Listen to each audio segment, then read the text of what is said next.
চলুন দেখে আসি কেন উইলিয়ামসন কোন কোন দেশের বিপক্ষে কত রান করেছেন। পাপুয়া নিউগিনির বিপক্ষে 18 রান, নামিবিয়ার বিপক্ষে 28 রান, নেদারল্যান্ডসের বিপক্ষে 29 রান, কানাডার বিপক্ষে 34 রান, স্কটল্যান্ডের বিপক্ষে 38 রান, আয়ারল্যান্ডের বিপক্ষে 61 রান,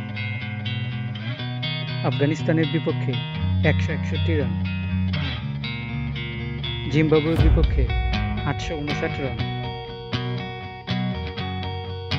বাংলাদেশের বিপক্ষে 1539 রান,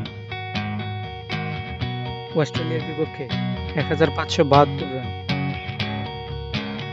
ওয়েস্ট ইন্ডিজের বিপক্ষে 1641 রান,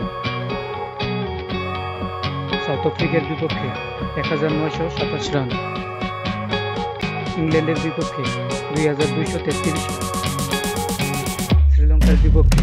2305 রান, ইন্ডিয়ার বিপক্ষে 2035 রান।